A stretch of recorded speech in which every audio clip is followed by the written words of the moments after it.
프린트물 보겠습니다. 프린트 말씀 프린트물. 첫 번째 요한계시록 22장 18절 19절 봅니다. 내가 이 두루마리의 예언의 말씀을, 요한계시록이죠, 듣는 모든 사람에게 증언하노니 만일 누구든지 이것들 외에 더하면 하나님이 이 두루마리에 기록된 재앙들을 그에게 더할 것이요, 만일 누구든지 이 두루마리의 예언의 말씀에서 제하여 버리면 하나님이 이 두루마리에 기록된 생명나무와 거룩한 성의 참여함을 제하여 버리시리라. 아멘. 요한계시록을 보는 바른 안경 두 번째 시간입니다.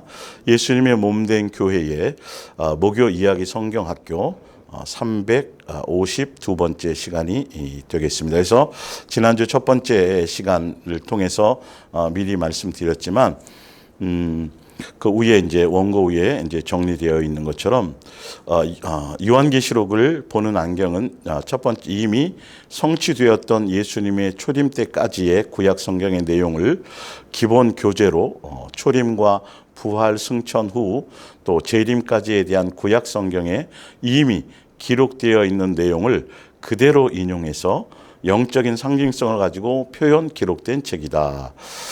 그리고 지난주에 강조해 드렸던 거 신비주의, 은사 절대 만능주의를 경계하라. 그래서 개인적이고 또 영적인 체험이 있어요. 예수님이 개인적으로도 꿈으로도 이렇게 감동하시고 또 개인적인 체험과 그 사람의 어떤 것들을 알게 하시기 위해서 또 믿음을 또 상승시키거나 또 잘못된 것들을 알게 하시거나 개인적인 뭔가를 주실 수는 있어요.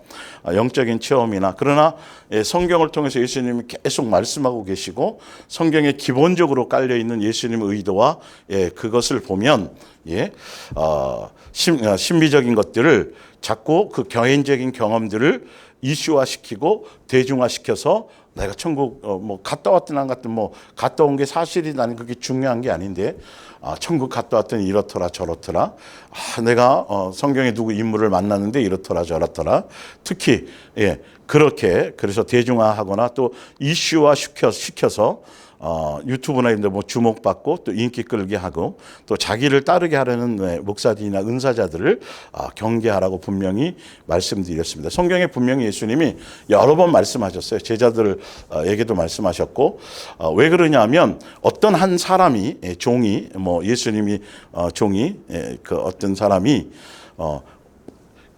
그 사람에게 그 사람이 어떤 거 주목받게 하거나 그 사람이 많은 사람들의 인기 끌게 되거나 높임받게 하거나 주목받게 되는 그런 경우가 발생한다면 예수님이 끊임없이 말씀하셨어요. 그런 일을 하시질 않는다라는 거죠. 왜? 그 사람이 교만해지고 그 사람이 당연히 미혹당할 것이고, 더군다나 그렇게 되어지면 많은 사람들이 그 사람, 예수님이 아니라 말씀이 아니라 그 사람을 주목하고 따르게 될 것이기 때문에 결론은 둘 다 망하는 일들을 예수님이 왜 그것을 시키시겠냐는 거죠. 그것을 왜 하게 하시겠냐는 것이죠. 그래서 내가 또 어디 길을 가다가 하다가 뭘 봤더니 어떻게 또 이 설교 시간이나 기타 많은 시간을 사람의 관계 안에서 그런 것들로 계속 자기 개인적인 것들을 자꾸 그렇게 얘기하고 또 특히 강단에서 그런 것들을 하는 그런 사람들은 여러분들이 굉장히 조심하시고, 그건 예수님적인 요소의 열매가 아니에요. 여러분 성경을 제가 설명드렸잖아요. 실제로 그렇게 낙원의 것을 체험하고 실제로 예수님이 주신 은사를 갖고 병든 자를 고치기도 하고 그렇게 앉은뱅이를 일으키기도 하고 다 그렇게 했었던 사람들조차도 그들에게도 조차 예수님은 먼저 경계시키셨고 그걸 드러내도록 말씀하시지 않고 그런 것들을 성경에 보면 그런 것들이 되어져 있는데 예수님의 의미, 예수님의 어떤 것들에 대한 속성을 알아야 돼요.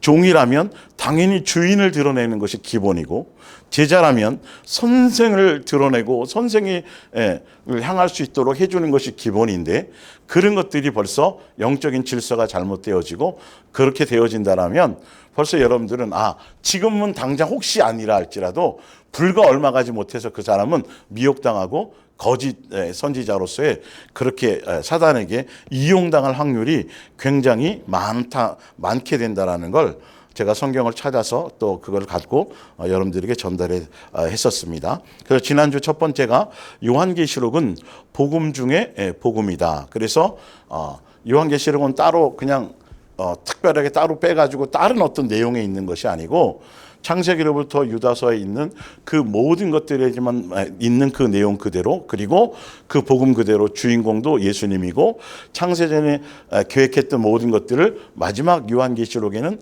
완성하는 것, 창세기에 이뤘던 걸 마지막 요한계시록의 뒤에는 다 회복하게 되는 알파와 오메가 되신 예수님의 천국 복음에 대한 계획을 완성하는 마지막 부분의 내용이 포함된 책이라고 분명히 말씀드렸고, 그래서 주인공이 바로 예수님이고 예수님을 사랑하는 것이고 예수님을 끝까지 믿는 것이고 끝까지 인내해서 예수님을 놓치지 않는 것이라는 것이죠. 그리고 두 번째가 요한계시록은 단지 미래에 될 일만을 기록한 책이 아니다. 그래서 예수님이 언제 오시는지 뭐부터 시작해서 다른 주제에 대한 내용들이 아니에요.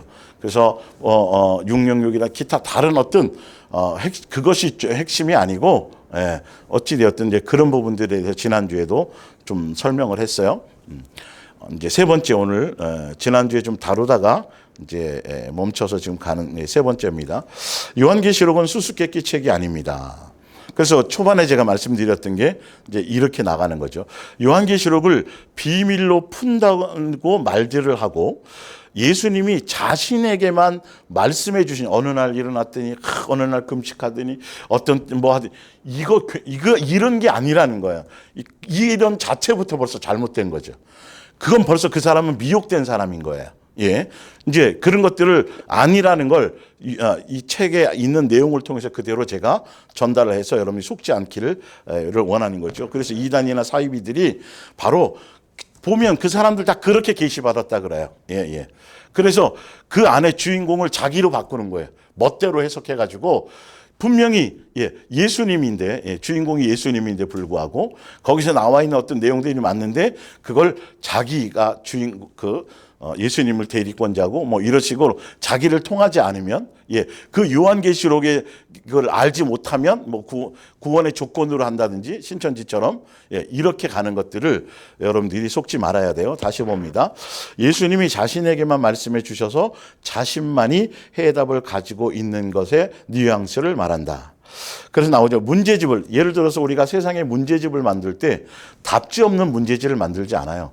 먼저 답을 만들고 함께 문제집에는 반드시 답지랑 같이 답이 있는 문제집을 만든단 말이에요. 그러니까 소비자들은 벌써 문제집을 선택해서 사게 될 때 답을 알고 답을 통해서 그것을 보게 되는 그 문제집을 우리가 사게 되는 거죠. 봅니다.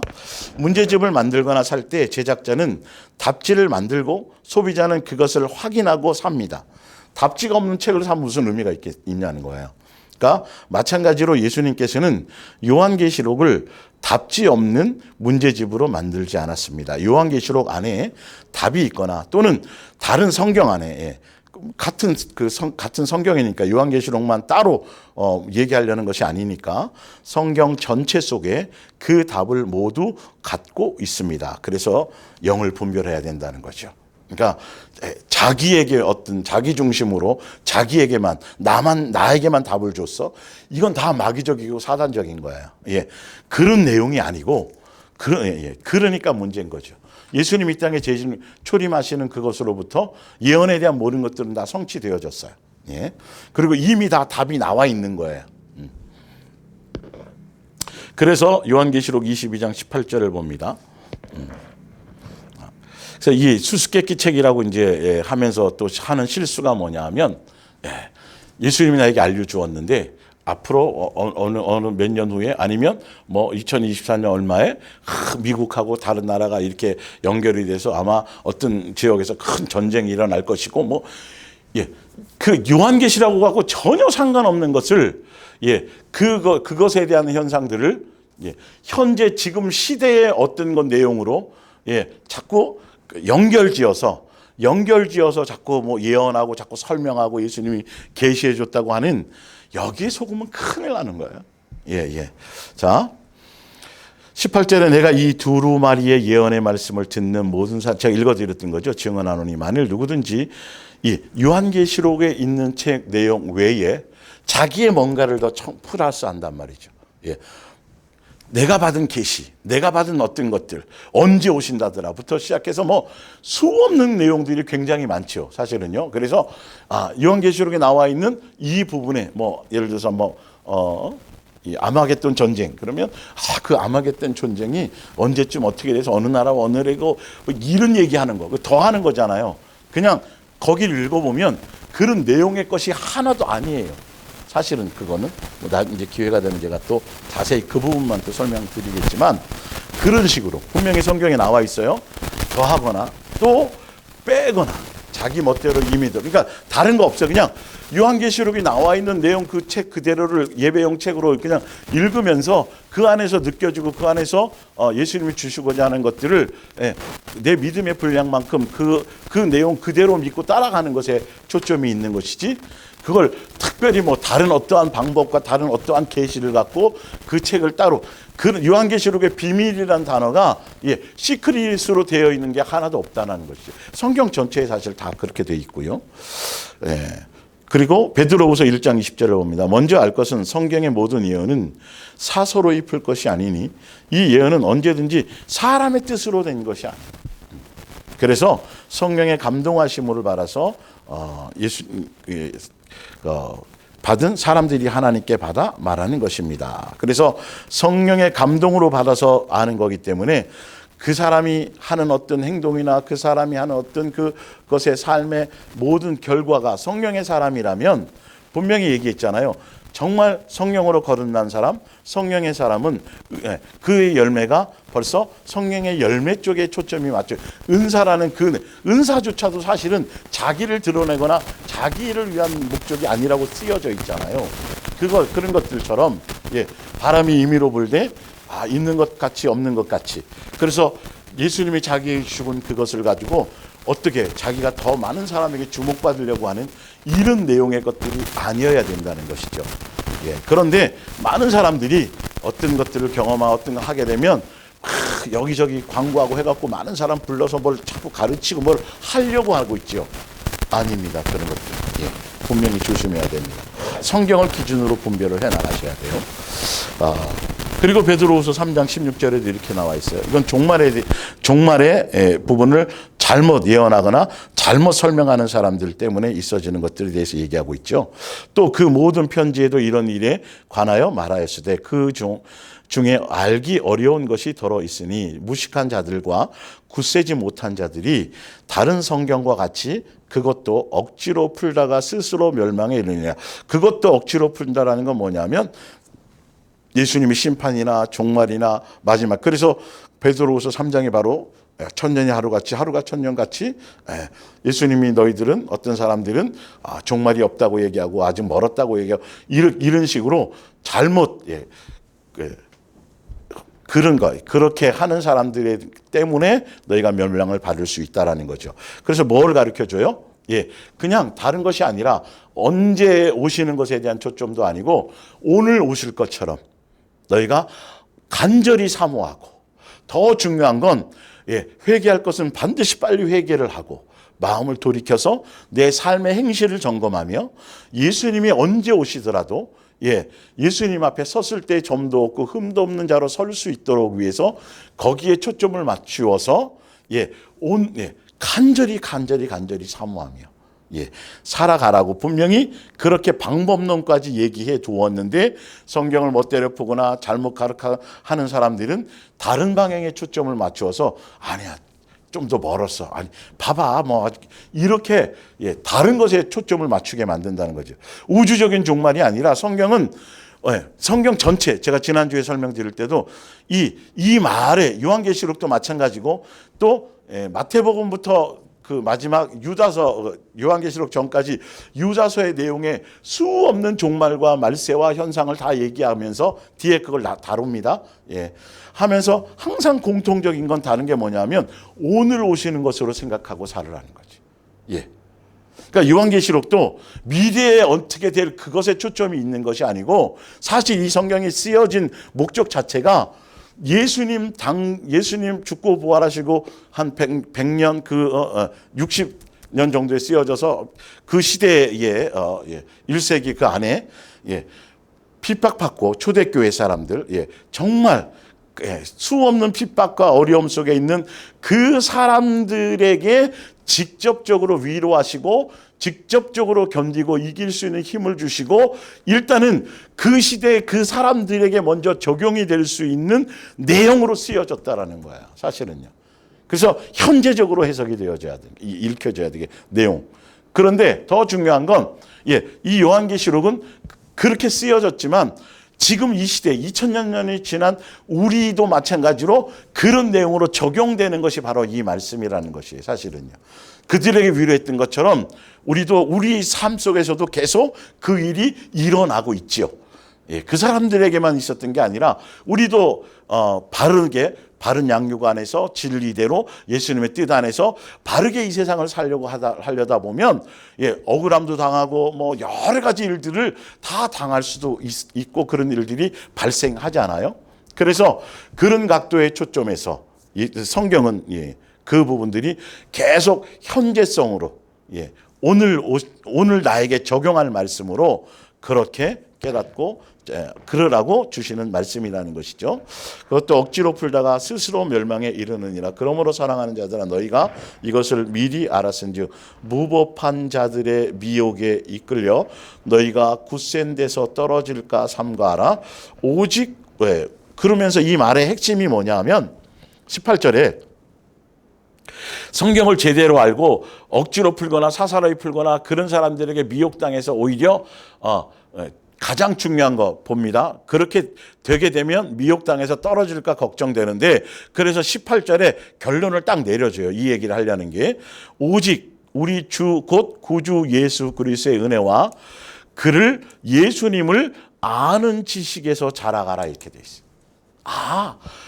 성경을 통해서 어떤 것을 통해든지 간에 중요한 건 이 말씀을 통해서 너희가 다른 데 주목하지 말고 예수님에 대해서 아는 것에 주목하고 예수님을 더 깊이 아는 것에 여러분께 그것에 초점을 두고 가라고 말하고 있어요. 그러면서 베드로가 베드로후서 1장 2절부터 여러분 이건 이제 현대어 성경으로 더 읽어보세요.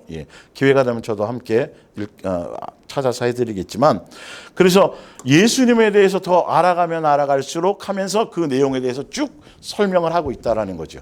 그거를 읽어보면서 우리가 예수님이 언제 오든 뭐든 그것이 문제가 아니고 항상 예수님 안에서 예수님 놓치지 않고 예수님 닮아가고 예수님 안에서 양육되어져 가고 우리가 우리의 삶의 행실을 돌아보면서 오늘 오실 것처럼 항상 거기에 초점을 맞추고 예수님이 오실 것에 대한 간절한 사모함을 가지고 땅의 것에 마음 뺏기거나 이런 것이 아닌 그렇게 살아가고 예수님을 닮고 예수님을 배우고 예수님과 함께 실제로 오늘도 살아가는 삶 자체가 중요한 것이구나를 그것에 초점이 있으라고 말씀하고 있다는 거예요. 그러니까 종말론이나 이런 것 자체에 여러분 마음 두거나 속지 말라는 소리예요. 그러면서 요한계시록 1장 1절부터 앞부분을 조금 보겠습니다. 예수 그리스도의 계시라. 요한계시록은 예수님으로 말미암고 예수님에 대한 계시예요.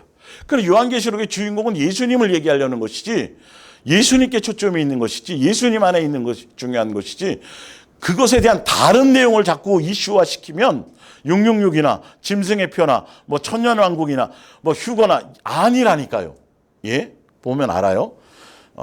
이는 하나님이 그에게 예수님에게 알게 주사 반드시 어떻게 일어날들요? 속히 일어날리. 분명히 속히예요. 속히. 그 시대 사람에게 일단 먼저 적용할 수 있도록 해놓았단 말이죠. 그런데 이게 중세로 넘어오면서 자꾸 이제 변질되어 가는데 어떤 것자들에게 의해서 특히 변질되었냐 이 역사적인 거니까요. 변질되어 가냐면 유대교에 있다가 지금 유대교 사람들이 아니에요. 유대교에 있다가 나중에 예수님을 유대교에 있다가 개종해서 예수님을 믿는 그 사람들에 의해서 자꾸 미래적인 것으로 현재적인 것이 아니라 미래적인 것으로 자꾸 변질되어져서 지금 많은 교회들이 그 사상에 물들어 영향을 받고 있다 보니까 7년 환란, 뭐 천년왕국이라든지 뭐 이런 것들이 다 그들이 만든 내용들이에요. 예, 예. 자, 그래서 14만 4천도 예, 유대인과 이스라엘, 그죠? 이스라엘 유대 자기네 민족과 나중에 예, 허다한 무리들을 분리시켜서, 그러니까 요한계시록을 예수님, 그러니까 유대인과 이방인을 분리시켜서 요한계시록으로 해석하게 만들었는데, 여러분 아시잖아요. 예수님이 이 땅에 오시면서부터 바로 그건 없어져 버렸어요. 예, 혈통, 가문 이걸 따지지 않고 예수님으로 통일되었어요. 예. 예수님의 십자가의 사건을 믿느냐 안 믿느냐 그 하나로 다 통일되어 버렸지, 요한계시록이 그렇게 나누어서 구분해서 구원을 설명하고 있지는 않다라는 거예요. 좀 더 이제 구체적으로 뒤에 이제 나오지만 초림, 예, 구약 성경이죠. 예수님 오시기 전까지의 뒤에 이제 이건 요한계시록 그 뒤쪽에 이제 나오는 거예요. 예, 그래서 이스라엘이라는 나라를 선택했다 그랬잖아요. 예. 이스라엘 나라를 선택했고 출애굽하면서 뭐가 됐냐면 광야교회가 됐죠. 예. 그래서 이게 이제 뒤에 나와요. 예. 그래서 결론은 이스라엘을 선택했지만 교회를 선택해서 예, 교회를 통해서 지금 구약의 교회는 결론은 무엇이 목적이냐면, 구약을 통해서 무엇이 하냐면 예. 그래서 성경에 보면 여자라는 여자, 예, 해산하는 여자가 창세기 3장에 보면 예, 여인의 후손, 여자를 통해서 뭐 하리라? 뱀의 머리를 상하게 하면서 여인의 후손으로 또 교회 신부인 그러니까 예수님, 예, 뒤에 나온 거, 예, 예수님을 뭐 하는 거? 출산하는 거. 소위 말하자면 예. 예수님을 구약의 교회는 그래서 예수님이 오시는 것들을 어떻게 해요? 못 오게 하려고 끊임없이 핍박하고 뭐 예수님 그 탄생할 그 당시에도 2살 밑으로 다 죽이고 뭐 이런 것들이 예, 이 안에 많은 영적인 사단의 방해와 핍박과 이런 것들을 다 받고 광야교회에서 먼저 일단 출발해서 그 교회와 함께 통해서 구약의 이 교회가 바로 뭐냐 하면 예수님이 이 땅에 오시기까지 해산하고 출산하기까지의 그 과정이 바로 초림까지잖아요. 이것도 교회. 그리고 신약의 교회는 예수님의 몸된 게 오신 이후에 예수님의 예, 몸된 교회를 통해서 재림하실 때까지. 예. 그래서 예수님의 몸된 교회를 통해서 끊임없이 뭐하죠? 새 사람을 하시고 또 새로 계속 예수님의 자녀들을 모아는 것이에요. 예, 여기서 또한 양육이고요. 예. 통해서 새로운 사람들을 계속 예, 출산하는 것이 또 새 생명을 예, 새로운 사람들을 예. 이 과정이 또한 예, 그래서 예, 이제 신약의 교회가 되겠죠. 그럼 여기에 또한 여러 가지 환란과 뭐 영적인 많은 예, 그것이 이렇게 결론은 교회에 대한 내용이다. 자, 봅니다. 속히 일어날 일들을 그 종에게 보이시려고 그의 천사를 그 종 요한에게 보내어 알게 하신 것이라. 요한은 하나님의 말씀과 이 요한계시록에서 하려고 하는 내용에 대한 거예요. 이 성경의 말씀과 또 예수 그리스도의 증거 곧 자기가 본 것을 다 증언하였느니라. 이 예언의 말씀을 읽는 자와 듣는 자와 그 가운데에 기록된 것을 지키는 자는 복이 있나니 때가 가까웠음이라. 이 말은 네, 이제 뒤에 좀 설명하겠지만 이 문장 자체가 요한계시록의 말씀을 읽고 듣고 행하는기 때문에 복이 있다는 소리가 아니라 이것도 이게 그 평서문이 아니에요. 산상수훈에 심령이 가난한 자는 복이 있나니가 아니라 복에 속했기 때문에 복이 있는 자이기 때문에 심령이 가난하게 되어진다는 것처럼 똑같아요. 이것도 그런 문장이 아니고 복이 있기 때문에 요한계시록의 말씀을 읽게 되고 듣게 되고 또 어떻게 되냐 행할 수 있는 기회가 주어졌다라고 그렇게 된 문장이에요. 성경을 보시면 나와요. 원어나 요한은 아시아에 있는 7 교회에 편지하노니 이제도 계시고, 원래 성경적으로 보면 우리가 제대로 된 것을 보면 옛날 계시고 예, 지금 계시고 앞으로 이렇게 해야 되는 게 순서가 맞잖아요. 잘못 쓴 게 아니에요. 예, 요한계시록에서는 거의 다 현재성, 지금 현재 핍박당하고 지금 현재 하는 그 초대교회의 그 믿음을 지키는 지금 그 하고 있는 죽고 부활하신 이후에 그 교회들에게 현재성에 초점을 두는 목적으로 이제부터 얘기하는 거예요. 예. 원래 존재는 옛날에도 예, 현재도 미래도 이렇게 되어졌는데 예, 요한계시록에는 대부분이 그렇게 돼 있어요. 그래서 이제도 계시고 잘못 쓴 게 아니에요. 전에도 계셨고 장차 오실 이와 그의 보좌. 자, 이제도 계시고 전에도 계셨고 장차 오실 이와 그의 보좌라고 말하기 때문에 이건 성부 하나님을 위해서 얘기한 거예요. 그리고 일곱 영과 일곱 영은 일곱이라는 건 완전수를 얘기하고 예, 영이라는 건 여기서 일곱 영이라는 건 일곱 개의 영을 얘기하는 게 아니고 성령을 뜻해요. 거룩한 영, 완전한 영. 예. 보좌 앞에 성령님과 우리를 중보하기 위해서 심판받으러 서 있는 부분이 아니고 예. 와 또 충성된 증인으로 죽은 자들 가운데서 먼저 나시고 땅의 임금들의 머리가 되신 예수 그리스도로 말미암아 성부와 성령과 성자 예수님에 대한 것으로 예. 은혜와 평강이 너희에게 있기를 원하노라. 우리를 사랑하사 그의 피로 그의 피 누구요? 예수님의 피로 우리 죄에서 우리를 해방하시고 그의 아버지 하나님을 위하여 우리를 나라와 그 나라 백성과 예, 천국 시민과 그리고 제사장으로 삼으신 그에게 영광과 능력이 세세토록 있기를 원하노라. 예수님에 대한 계시 맞네요. 무엇에 대한 얘기예요? 복음에 대한 얘기잖아요. 예. 창세전에 계획하셨던 그 세 분 하나님께서 예수님을 통해서 이 땅에 뭐 하시고 피로 우리를 죄에서 해방시키시고 우리를 뭐 하는 것까지 예수님의 하늘나라 상속자요 왕 같은 제사장이요 왕이신 예수님께로 이제는 지금 시대는 신약 시대는 왕권 안에 예수님께서 통치권 안에 주인이 바뀐 거라 그랬죠. 제가 교회를 설명할 때 그러니까 우리가 그래서 왕이신 교회는 왕권 안에 예수님 몸된 교회는 예수님의 왕의 통치 안에 있는 거예요. 그래서 왕에게는 아무나 나갈 수 없어서 우리를 그렇게 왕의 제사장으로 삼아 주셨다고 하는 것이죠. 그래서 영광 세토록 있기를 원하노라. 다른 내용이 아니에요. 요한계시록은 다른 게 아니라 예수님에 대한 계획하시고 하는 그 모든 내용들을 그대로 또 확인하고 설명하고 완성하는 것뿐이 없어요. 7절에 볼지어다 그가 구름을 타고 오시리라.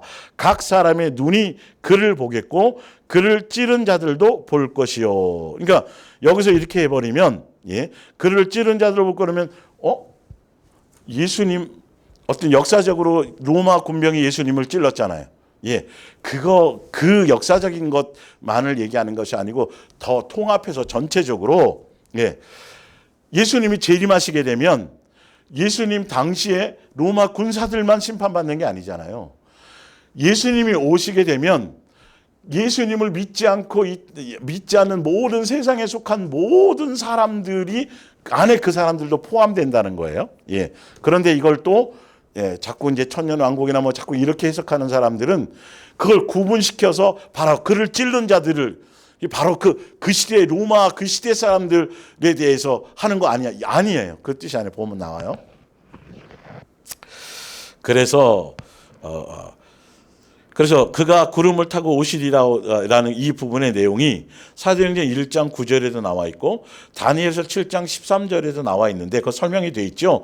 구름을 타고 오신다는 건 진짜 구름 타고 오신다는 게 아니라 구름과 함께 오신다는 것이고 그게 영적인 의미는 다른 게 뭐냐면 예수님의 영광스러움으로 임재로 이 땅에 오신다라는 거지 손오공처럼 구름 타고 오신다는 소리가 아닙니다. 그래서 그것이요 땅에 있는 모든 족속이 나와 있죠. 그로 말미암아 애곡하리니 그러하리라. 그래서 땅에 있는 모든 족속이라는 의미는 불신자들을 얘기해요. 요한계시록을 보다 보면 땅에 있는 사람과 하늘에 있는 사람으로 이렇게 나누어지는데 하늘에 있는 사람은 실제 지금 하늘에 존재하고 있지 않아도 성도들을 얘기하는 나중에 지금 이 땅에 있지만 우리는 벌써 아직 하늘에 가진 않았지만 이미 그 신분을 갖고 있다라는 그런 뜻으로 그렇게 구분돼서 하늘에 있는 사람들을 성도들이라고 얘기하고 예수님을 믿지 않는 불신자들을 땅에 속한 땅에 있는 사람이라고 얘기하고 있는 거예요. 자, 그리고 8절에 주 하나님이 이르시되 나는 알파와 오메가라 얘기하면서 이 또 나오죠. 또 강조하죠. 이제도 있고 지금 너희와 함께하고 있다는 거예요. 핍박받고 지금 하고 있는 너희 교회 머리로서 교회 주권자로서 그렇게 내가 함께하고 있다. 있고 전에도 있었고 장차 올 자요 전능한 자라. 그래서 표현은 위에 4절과 같은 내용이지만 여기는 보저가 빠졌기 때문에 결론 누구를 얘기해요? 예수님을 얘기하는 거예요. 자, 나 요한은 너희 형제요 예수의 환난과 나라와 참음에 동참하는 자라. 하나님의 말씀과 예수를 증언하였으므로. 사도 요한이 남아 있어서 핍박받고 고난받는 이유가 여기에 나와 있어요. 성경의 말씀을 이루고 그 말씀을 이루는 것과 예수님을 증언하기인 것, 그것 때문에 지금 남아있고 핍박받고 고난받는다는 거예요. 우리도 또한 교회들이나 우리 예수님의 몸된 교회에 속한 많은 사람들도 또한 말씀대로 살기 위해서 그 뜻대로 살기 위해서 또 예수님의 모습을 드러내기 위해서 삶에서 드러내고 삶의 예배와 모든 활동에서 예수님의 증언자로 살아가는 그것 때문에 억울함도 당하고 여러 가지 일들을 당할 수 있는 동일한 사람이라는 것을 갖고 있죠. 그래서 주의 날, 여기서는 주일날을 얘기해요. 성경 그대로 원어 그대로 보면 주일날, 안식구 첫날인 주일날이에요. 어떤 막연한 예수님의 그것이 아니라 지금 우리가 지키고 있는 그 주일을 얘기해요. 주일날에 내가 성령에 감동되었다라는 건 아마 주일날 예배 중에 예수님과 어떤 영적인 어떤 것 중에 이 말이에요. 예배 중에 이 말이죠. 주일날 예배를 하고 있던 중에 내 뒤에서 나는 나팔 소리 같은 큰 음성을 들으니 이르되 내가 보는 것을 두루마리에 써서 에베소나 소모나 이렇게 예배 드릴 때에 성령의 감동 가운데서 주일날 예배 드리는데 이제 음성이 들리는데 첫 번째가 뭐냐면 7 교회 사자들에게 편지하라예요. 그래서 이제 요 다음 제목에 나오지만 요한계시록은 교회에 대한 것과 서로 출발해서 마지막 21장, 22장 결론이 뭐냐면 또 교회에 대한 거예요. 교회로 출발해서 교회로 마치는 거예요. 그래서 이 중간에 아까 나온다 그랬죠. 초림 때의 그 앞에 그 과정은 구약의 광야교회를 얘기하는 것이고 그 광야교회를 통해서 예수님을 해산하는 구약교회 역할은 해산하는 그 과정의 것이고 신약의 지금 지금 예수님 죽고 부활하신 이후에 지금 신약 교회들은 예수님의 몸된 교회로서 해산된 그 예수님이 왕권을 가지시고 이 모든 교회에 있어질 모든 핍박과 이 모든 것들을 왕권으로서 뭐 하시는 거예요? 왜? 예수님 십자가에 죽고 부활하심으로 벌써 마귀는 그 권세를 잃어버렸고 지위를 박탈당했고 벌써 형이 선고되었고 아직 집행만 안 됐다 뿐이지. 그래서 모든 권한을 원은 권한을 다 빼앗기고 이제 신약의 예수님의 몸된 교회가 세워질 때에는 제가 찾아드렸죠. 에베소예요. 모든 권세와 모든 만물 위에 교회의 머리로 그래서 지금의 교회는 새 예루살렘 교회의 뭐다? 하늘나라 교회의 나의 대사관이라고 제가 분명 말씀드렸었죠. 그래서 7 교회에 대해서 얘기하고 그리고 이 과정 가운데 7 교회가 예수님이 함께 하시면서 이 모든 여러 가지 이런 이 영적인 양육의 과정 또 이런 과정에서 예수님이 함께 하셔서 어떻게 승리하고 어떻게 이기고 어떤 어려움과 이런 것들인 그 교회에 대한 내용들이 이 안에 다 들어져 있다라는 거예요. 자, 봅니다. 그리고 요한계시록 13장 8절에 죽임을 당한 어린 양의 생명책에 창세 이후로 이름이 기록되지 못하고 이 땅에 사는 자들은 다 그 짐승에게 경배하리라. 그래서 여러분들 제가 설명드리지만 요한계시록에 다른 뭐 언제 오시냐, 뭐 14만 4천이 어떻고 뭐 이런 문제가 아니라 그냥 기본적으로 나와 있어요. 666표 뭐 다 이게 아니고 중요한 건 어린 양의 창세 이후로, 천지가 창조된 이후로 예수님 어린 양의 생명책에 이름이 기록되어지면 짐승에게 경배하지도 않고 666도 의미가 없고 14만 4천 당연히 그 안에 들어가게 되는 것이고, 뭐 어찌 되었든 간에 아무 문제가, 백보자 심판에서도 아무 문제가 없고, 그렇죠? 그러니까 어린 양 예수, 그래서 거기 보면 죽임을 당한 어린 양의 생명책이잖아요. 어린 양, 죽임을 당한 어린 양이 뭐죠? 예수님이 이 땅에 오셔서 십자가에서 죽으시고, 그 십자가에서 죽으신 그것이 희생제물이 되어지신 것이 뭐냐면 우리를 향한 뭐다? 아가페 사랑의 본체로 나타나시며 뭐 확증하시며 이거라는 거죠. 예수님의 사랑 안에서, 예수님의 은혜 안에서, 사랑 그 안에서, 예수님의 사랑, 예수님께 속해서 사랑 안에서 예수님 앞에 온전하게 양육받고 그 길을 가는 사람들, 그 사람들이 생명책에 이름이 기록되어진 사람들은 아무것도 신경 쓰거나 따로 뭔가 생각할 일이 없다는 답을 아예 딱 내놨어요. 내가 막 애쓰고 힘쓰고 막 뭐 해가지고 뭘 해서 내가 666 받지 않는 이런 게 아니라 그 책에 있는 사람, 그래서 뭐 강조점이 그거예요. 책에 이름이 있는 사람들이 먼저 복에 속한 사람들이 심령에 가난해지고, 그리고 복에 속했기 때문에 요한계시록의 말씀을 듣고 그리고 그대로 행할 수 있는 사람이 되어지는 것이고, 생명책에 이름이 기록됐기 때문에 백보자 심판도 문제가 없고 첫째 부활도 문제가 없고, 그리고 뭐 14만 4천도 문제가 없고, 어떤 환난이나 핍박이나 뭐 고난 전혀 문제가 없고, 666도 문제가 없고, 아무것도 문제가 없다라는 거예요. 그러니까 지금까지 요한계시록을 가지고 두렵게 만들고 뭐하게 만들고 자꾸 다른 이슈나 다른 뭔가 계시를 받았네, 뭐 어떤 예수님이 언제 올 것처럼 막 그걸 알아야 되는 것처럼, 그리고 이 시대가 이것이 666이네, 저게 뭐 짐승의 편에, 저게 무슨 전쟁이네, 이런 헛소리 하는 것들에 대한 것을 그냥 한 번에 다 정리해 버리는 거잖아요. 정작 관심을 가지려면 생명책에 관심을 갖는 게 더 낫지 않아요? 지금 이 내용만 봐도 그 안에 다 해답이 있고 그걸로 다 끝나버리는데, 그것도 어린 양의 창세기의 어린 양 예수님 이 땅에 육체로 오셔서 제물이 되어져서 아가페 사랑의 본체로 오죠. 그 내용이잖아요. 우리는요. 그게 예수님께 속해 있는 거잖아요. 예수를 먹고 예수를 마시는 거잖아요. 예수님을 사랑할 목적으로 사랑 안에 거하는 것. 그게 곧 거기에 사랑에 초점을 맞춰줘 가는 것. 그게 생명책에 이름이 기록된 거라는 거예요. 그 열매를 맺으며 가는 것들. 그건 벌써 생명책에 기록된 것에 대한 내용은 벌써 어디서부터예요? 마태복음부터 앞에 서신서에 그 내용이 다 나와 있어요. 그것에 대한 목적과 뭐 이런 것들이 다. 요한계시록에서 따로 생명책을 해석할 필요가 없단 말이죠. 결과만을 얘기하는 것이지. 속지 말라는 거예요. 그래서 요한계시록 21장 백보자 심판을 보면 또 나와요. 또 내가 그 긴 보좌와 그 위에 앉으신 이를 보니 땅과 하늘이 그 앞에서 피하여 간데없더나, 또 내가 보니 죽은 자들이 큰 자나 작은 자나 그 보좌 앞에 서 있는데 책들이 펴 있고 또 다른 책들이 펴졌으니 곧 뭐다? 생명책이라. 죽은 자들이 자기 행위를 따라 책들의 기록, 책들 여러 많은 책들이 기록된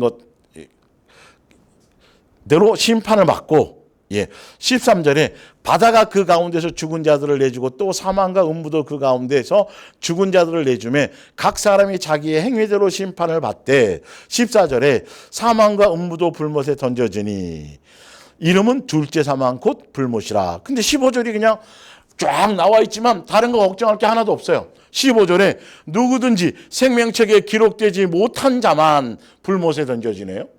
생명책에 이름이 되었기 때문에 그 행위록 책이 아무 의미가 없네요. 내가 행위를 통해서 구원받는 게 아니네요. 근데 종교적인 사람들, 어떤 종교적인 것이나 또 주여 주여 하지만 다 종교적인 사람들이잖아요. 겉으로만 주여 주여, 실제로는 말씀대로 살지 않고 종교심으로 살고 우상숭배로 살았던 사람들, 염소에 속한 사람들, 그 사람들이 자기네들을 항변하고 하기 때문에 그들의 행위를 쫙 보여준단 말이에요.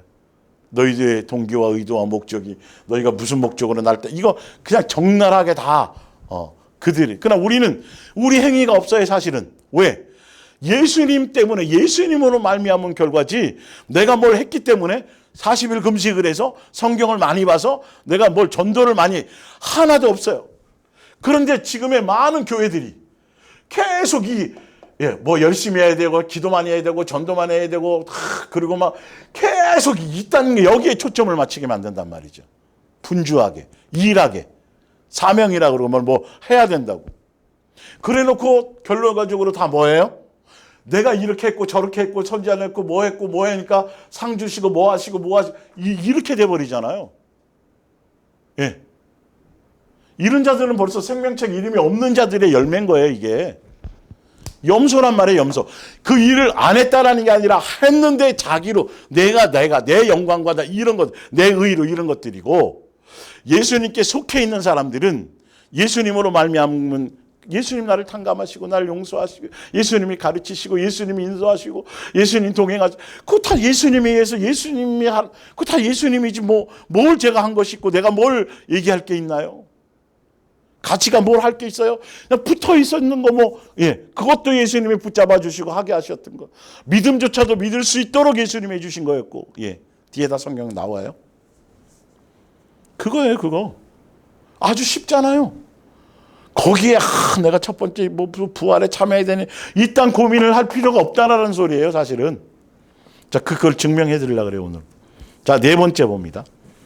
요한계시록은 교회로 시작해서 교회로 마치는 성경. 그래서 여러분들이 여러분 그래서 구약 지금 요한계시록이 나오는 거란 말이에요. 구약의 초림까지의 과정은 구약 광약교회부터 구약의 교회에 대한 얘기란 말이에요. 여기서 예수님을 해산하는 과정까지의. 그리고 신약 이것도 마찬가지예요. 예수님이 이제는 신약에 와서 예수님이 죽고 부활하신 후에 예수님의 교회를 세웠는데 예수님의 몸된 교회를 세우시고 재림할 때까지의 그 모든 여정의 과정이 바로 요한계시록에 나와 있는 거란 말이에요. 교회로 시작해서 교회의 마지막 교회 새 예루살렘 사랑의 공동체 새 예루살렘 성전 성 천국이면서 그게 곧 교회 공동체다. 사랑을 위한 목적이어야 된다. 그래서 여러분 교회를 선택하고 교회를 얼마나 여러분 혼자 지금 보면 영상 듣고 이 설교 듣고 저 설교 듣고 이건 혼자는 안 돼요. 공동체 안에 들어와서 그 안에서 같이 부대끼며 그게 다 그 내용이라니까요. 요한계시록 뒤에 대한 내용이요. 자기 혼자 산속에 들어가고 교회 제대로 선택하셔야 돼요. 그래서 보면 뒤에 이제 보면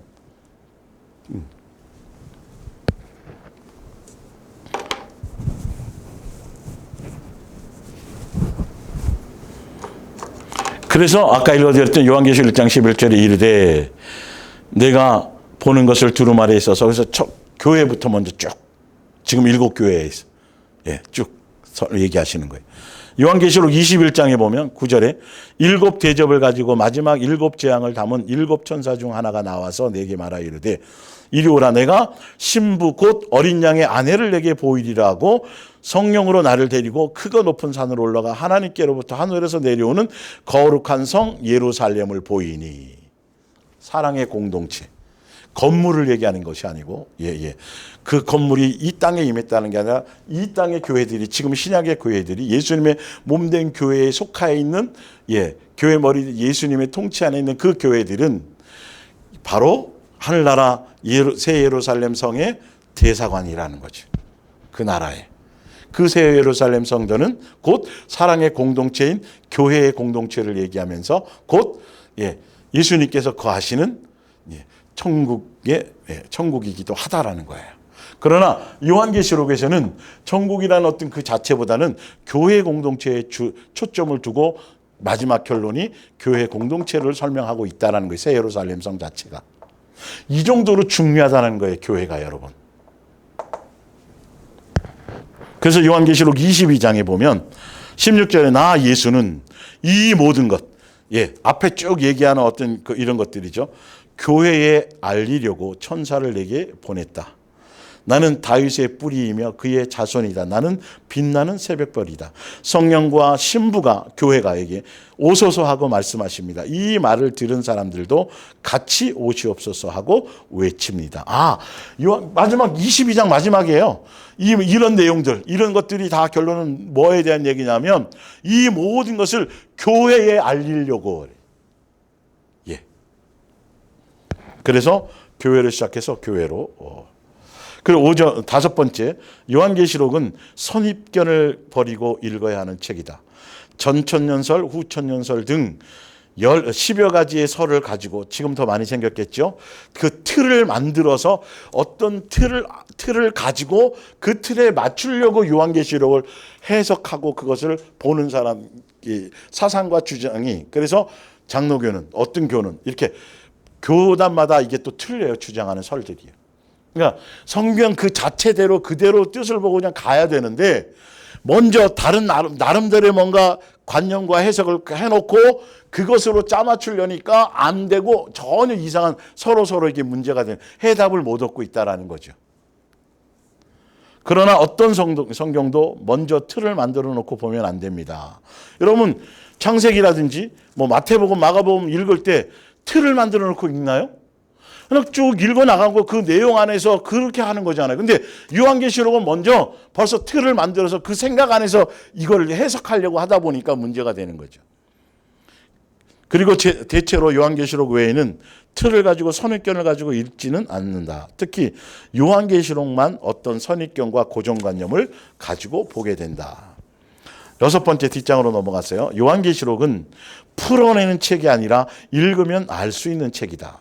그래서 요한계시록 1장 보면, 그래서 이 요한계시록은 예수님에 대한 증거고 예수님에 대한 증언이고 예수님으로 말미암은 계시인데, 읽는 사람과 한글 성경에는 지금 이제 읽는 사람과 듣는 사람과 지키는 사람에서 다 단수로 표현되어져 있어요. 개역개정이나 개역성경에는. 그러나 이제 원어라든지 또 지금 현대어 성경으로나 표준세번역 같은 이런 킹제임스나 보면 읽는 사람은 단수, 듣는 사람과 지키는 사람은 복수로 되어져 있다라는 거예요. 이 말은 뭐냐 하면 예수님 그 요한계시록에 쓰여진 그 당시에 이거는 예배 시간에 그냥 예배용 성경으로 읽혀졌던 것들이라는, 예배용 성경이지 따로 이걸 해석한다든지 따로 뭐 이런 것 목적으로 특별한 어떤 계시를 받은 사람만이 이것이 전혀 아니라는 뜻을 벌써 성경에서 얘기하고 있는 거예요. 예. 그리고 일곱 번째, 이제 오늘 조금 중요하게 다룰 것이 이제 일곱 번째 내용인데, 요한계시록의 주제는 이겨라입니다. 왜 그러냐면 그 시대 지금 엄청난 박해와 핍박과 뭐 카타콤에 뭐 들어가 숨고 막 엄청나게 목베인나 이런 진짜 이로 말할 전무후무한 어떤 그 이로 말할 수 없는 그런 강력한 핍박 속에서 지금 당하고 믿음을 지켜나가고 있는 그 사람들에 대한 얘기니까 예수님이 계속 말하면서 그 교회 일곱 교회에다 얘기하면서 너 이런 것들이 이런 걸 수정해야 되고 이런 걸 붙들어야 되고 잘못된 거 회개해야 되고 그래서 결론은 너 뭐 해야 돼? 이겨야 돼. 내가 있겠잖아. 내가 너와 함께 하잖아. 교회 계속. 그래서 그 첫 번째 교회 일곱 교회 이제 편지하라고 얘기하시면서 그 내용 안에 뭐냐면 그 일곱 교회 사자들에게 하는데 그 사자들이라는 건 일곱 교회 목사고 그리고 더 확대해서 일곱 교회에 속해 있는 성도들이에요. 그런데 일곱 교회를 붙들고 주관하고 계신 분이 누구라? 예수님이다 이렇게 되고 이제 제가 그거는 이제 할 때 또 알려드리겠고 그렇게 쓰여져 있어요. 그러니까 내가 너희 교회를 지키고 붙들고 있으니까 뭐 하라? 이겨라. 걱정하지 마라. 염려하지 마라. 곧 내가 올게. 정리하러 올게. 그래서 그게 그들에게 요한계시록 읽을 때 위로가 되는, 요한계시록 읽을 때 그 사람들이 두렵고 아이고 무섭고 막 이게 말이 안 되는 거라니까요. 지금 이게 변질돼서 그렇다니까요. 이게 내용이. 이게 지금도 지금도 아니 그때는 그렇고 지금은 전혀 생뚱맞게 두렵고 오시면 안 되고 내가 첫째 벌에 참여 못하면 어떡할까 이런 환란이니까 저런 하니까 빨리 내가 예수님 오시기 전에 빨리 내가 휴거돼 이렇게 일으켜질 책이 이게 말이 되냐고요. 그렇게 변하겠냐고 이 성경이요. 용기 주고 희망 주고 소망 주고 이겨라. 예. 그리고 탁 뒤에 이제 읽어보면 예수님이 친히 앞장서서 뭐하고 예수님이 싸워서 이기고 성도들은 예수님의 그 힘을 입어서 그 많은 어려움과 먼 것들을 양육기를 가는 그 가운데 따라가면서 이기고 또 이기고 그러다 이렇게 돼 있다고요. 그런 것들이. 그런 게 내용들이 쓰여져 있다는 거예요. 그래서 최종적으로 그래서 7교회에다가 이렇게 하면 이거 뒤에 이기면 이거 쭉 내용 이게 결론은 줄이다 해놓고 나중에 마지막 요한계시록 21장 22장 끝에 가서 새 예루살렘 교회를 얘기하고 그리고 이걸 실제로 그때 다 주게 된다는 거예요. 그래서 마지막 21장에 이기는 자에게 이 모든 것들을 상속하리라. 이게 결론이에요. 요한계시록에. 이 과정은 다 이기는 과정, 견디는 과정, 예수님 놓치지 않는 과정, 양육의 길을 꾸준히 잘 가는 과정. 그때 예수님이 함께 하셔서 모든 것들을 생명책 이름이 기록된 사람들. 그거예요, 그거. 여기 7교회에다 얘기했던 그것이 실제로 이제 4장부터 쭉 이제 인대고 하는 이 모든 과정 가운데 어떤 어려움을 당하고 교회들이 실제적으로 성도들이 다 세상에 대한 얘기가 아니라 영적으로 영적인 교회들에 대한 어려움과 뭐 이런 것들을 얘기하고 있는 거예요. 세상에 대한 무엇을 얘기하는 게 아니고요.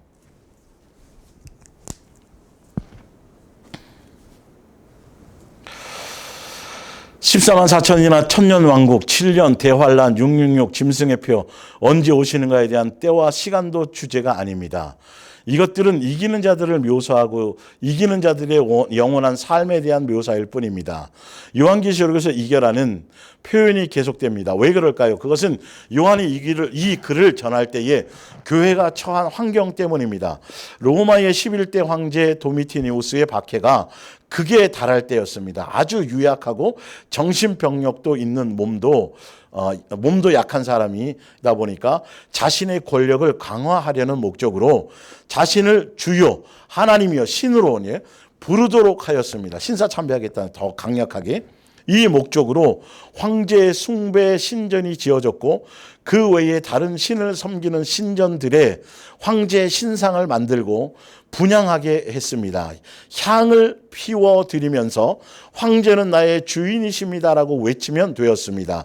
특히 소아시아, 아까 7교회 이제 지중해 그 주변 소아시아에서 강력하게 행해졌는데 로마의 경제적 지원을 받기 위해서 경쟁적으로 충성하며 박해했던 것입니다.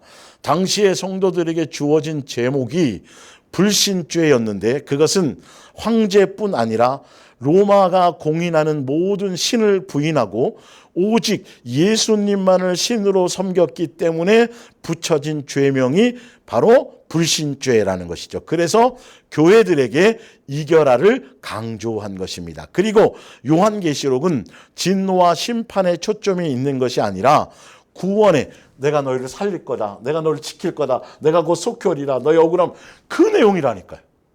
지금도 우리가 제대로 요한계시록을 정상적으로 읽으면 예수님이 나와 함께 해가지고 예수님의 승리해 놓은 것이고 예수님 붙들면 되고 예수님의 행한 빨리 오셨으면 그래서 속히 오시옵소서 나도 속히 갈게 뭐 이런 거.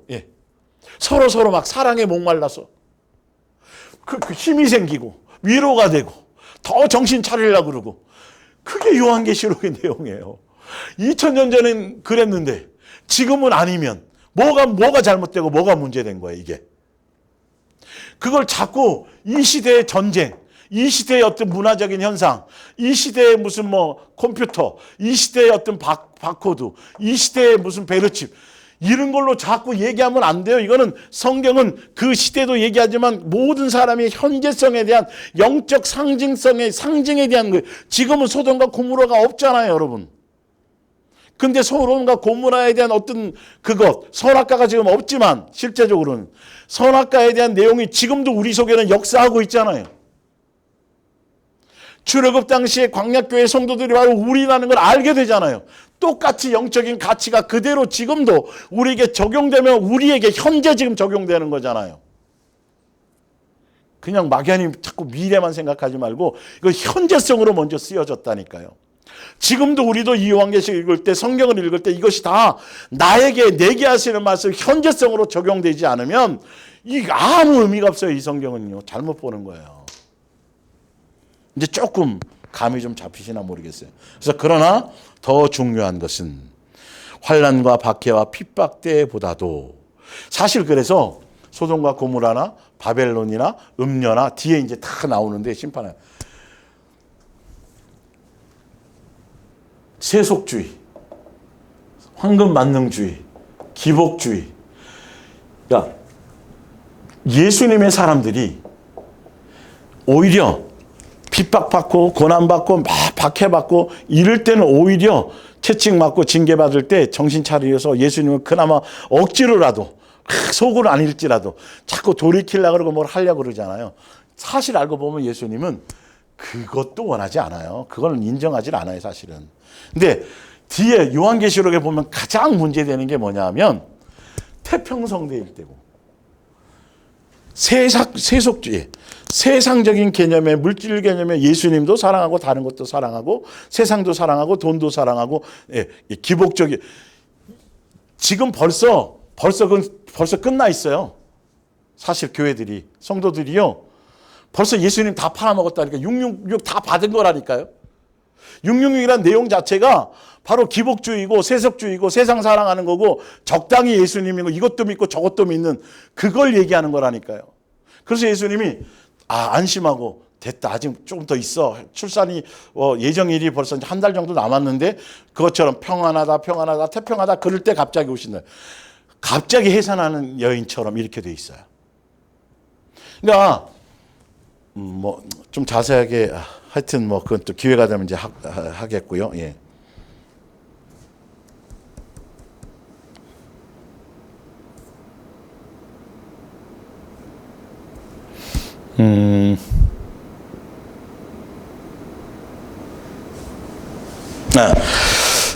그래서 이겨라라고 돼 있죠. 주제가 이겨라라잖아요. 그죠? 그래서 계속 이기면. 예.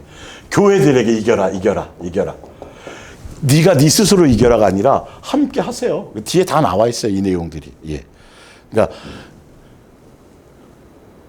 벌써 내가 세상을 이겨놨고 뭐 했고 그러니까 이겨라는 의미가 뭐냐면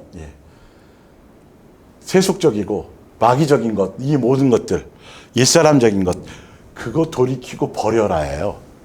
마귀의 미혹을 이기라예요. 사실 알고 보면 더 보면 지금 네가 물들어 있는 거, 돈 사랑하는 거, 뜨뜻미지근한 거, 나오죠 7교회에 보면 그런 것들, 첫사랑 잃어버린 거, 막 투쟁적이고 전투적으로 막 칼싸움하는 그런 전쟁을 그러니까 영적인 전쟁 그것도 무슨 마귀에게 물들어서 세속에 속아서 세상화 되어져 있던 그걸 빨리 돌이키고 정신 차려서 예수님의 사랑과 예수님의 은혜와 예수님께로 돌이켜라. 너의 미혹을 이겨라. 그것을 회개하고 돌이켜. 그 뜻이에요. 그 이겨라는 게. 마귀랑 막 싸워서 전투 어떤 그런 의미가 아니라 알고 보면 그래서 이제 어쩔 수 없이 이제 뭐 시간 때문에 다음 주에 하겠지만 이제 제가 뭘 하냐면 이기는 내용 어떻게 하면 이기고 이긴다는 것의 의미 뭐 그것이 마태복음 사복음서부터 유다서까지의 그 안에 다 나와 있어요. 해답이 벌써 요한계시록 자체의 해답보다는 사실은 여기에 나와 있는 그 해답 그대로. 그러니까 여러분 요한계시록만 따로 해석해갖고 따로 특별한 책으로 따로 계시를 가지고 뭐 이 신천지나 다른 이단들 그렇게 보는 자체가 벌써 근본적으로 잘못됐다라는 거예요. 그런 내용이 하나도 없어요. 뒤에 보면 사실은 이길 수 있는 방법 어떻게 이기는지 뭐 이런 모든 부분에 대해서 그리고 종말의 때에 말세에 실제로 어떻게 살아야 되고 어떻게 해야 되고 이 모든 구체적인 방법론이 사실 요한계시록 내용에는 7교회에 밖에 없잖아요. 그렇죠? 그리고 분명히 읽고 듣고 지키는 자가 복 있는 사람은 그렇게 되는 사람이라고 그렇게 된 사람이 얘기한 것처럼 지켜 행하고 그 말씀대로 살아가야 될 거는 다른 거 하나도 없어요. 7교회에 얘기한 그 내용대로 사는 거예요. 빨리 회개할 건 회개하고 돌이킬 건 돌이키고 첫사랑 한 것을 빨리 예수님께로 하고 뜨뜻 미지근했던 거 다 다시 그런 거예요. 다 그런 거. 예? 정신 차려서 예수님 놓쳤던 거 내 멋대로 내 감정대로 내 기분대로 종교적인 어떤 것들 돈 사랑했던 이 모든 것들을 빨리 돌이키고 오직 예수님만 사랑하고 사랑의 열매를 맺고 그 제대로 된 양육 안에 온전히 예수님 닮아가는 결론은 성경에서 기본적으로 끝없이 주제를 계속 얘기했던 그 내용 그대로가 적용되는 것 환난이든 핍박이든 어쨌든 간에 그 내용이라는 거예요. 여러분 기본적인 어떤 이런 성경적인 어떤 이것이 쓰여졌을 때의 어떤 의도와 목적, 무엇을 위한 것이라는 것들을 기본적으로 알고 그리고 그거는 다 성경에 있었던 옛날에 구약의 교회, 광야교회 이후부터 그 구약의 교회와 함께 역사하셔서 예수님이 이 땅에 초림으로 교회가 예수님을 해산할 수 있도록 여인이 후손으로 올 수 있는 이 치열한 영적인 과정. 그래서 예수님이 그 가문 가운데 다윗의 자손과 그 혈통을 유지하시고 그 가문을 통해 오게 하시려고 끝없이 어떤 때는 포로로 보내시고 어떤 때는 이방인을 막대기로 사용하셔서 정신 차리게 만들고 어떻게든지 예수님이 오시는 통로가 될 수 있도록 초림하실 수 있는 과정을 오게 하기 위한 그 치열한 그 영적인 싸움, 전투, 이스라엘이라는 나라가 포로 되어지고 타락하고 정신 차리게 만들고 징계하시고 하는 이 모든 것들의 내용을 예수님이 다시 예수님의 몸된 교회를 통해서 재림하실 때까지의 그 내용의 것들을 해서 상징적으로 여기에 설명을 해서 같은 내용인 거예요. 알고 보면요. 특별한 다른 계시나 뭔가가 있는 책이 아닌 걸 사람들이 자꾸 그런 식으로 하고 두렵게 만들고 뭔가 특별하고 자기만이 여기 싹 거짓말이고 다 사기꾼들이니까 여러분은 그냥 제대로 좀 바르게 성경에 맞추어서 보는 눈을 가지시라고 제가 말씀드리는 거예요.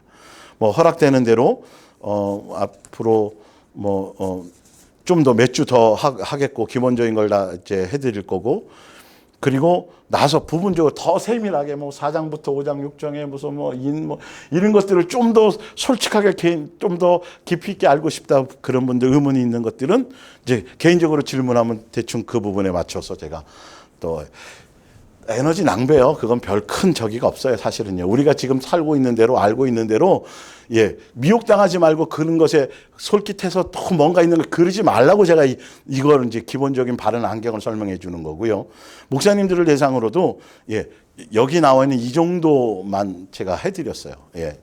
사실은 더 중요한 건 지금 이제 뒤에 나온 여기 성경대로 어떻게 하면 된다, 이렇게 하면 되고 이렇게 그냥 그대로 사면 그냥 그게 이겨져지는 거고 생명책 이름이 기록되어 있는 거고 그렇게 되면 결과가 주어지는 이것에 대한 거기 때문에 굳이 그렇게 할 필요가 없어요. 속지 않게만 되어주면 됩니다. 하여튼 다음 주에 요한계 7번 요한계시록의 주제는 이겨라라는 걸 하면서 기본적으로 이기는 모든 것들에 대한 것, 말세나 또 종말이나 기타 이런 것들에 대해서 구체적으로 설명하고 있는 모든 것들을 다 종합적으로 다 다루어서 제가 설명을 좀 더 맞추어서 초점을 맞추어서 그래서 설명을 드리겠습니다. 그러면 요한계시록을 따로 특별히 뭘 해서 그런 의미가 없구나. 그 자체에 뭔가 대단한 뭔가가 숨겨져 있어서 그걸 알고 그걸 깨달으면 어떻게 그 사람이 대단하게 특별해지고 엄청난 구원에 대한 뭔가가 막 엄청나게 새로운 뭔가가 있는 방법 이렇게 신천지처럼 그렇게 속아서 그렇게 사는 결론은 이만희 따라가라는 거거든요. 그건 그러니까 사기꾼들이 잘못된 거죠. 아니 눈을 가지고 있으면 제대로 그걸 알면 되는데 안경을 잘못된 안경을 쓰고 있으니까 예 보일 리가 없죠 그게. 그래서 예 정상적으로 여러분들이 제대로 그래서 교회에 대한 얘기구나 이건 교회 공동체에 대한 얘기구나. 이 정도로 신약에 특별히 구약도 마찬가지지만 신약에도 더 특별히 교회 공동체 안에서 그 공동체가 성경에서 예수님이 세운 목적 교회를 세우신 목적과 의도대로 그것이 되어져야 결론은 제대로 된 승리를 가져올 수 있고 제대로 된 열매를 맺을 수 있고 예 멋대로 내 방법대로 그냥 뭐 기분 그냥 어느 교회는 선교하고 어느 교회는 뭐 이런 시스템이 아닌 거예요. 보면 성경 지금 요한계시록에 나와 있는 내용들을 보면 그러니까 여러분들이 바르게 알고 가시길 바랍니다. 기도하겠습니다.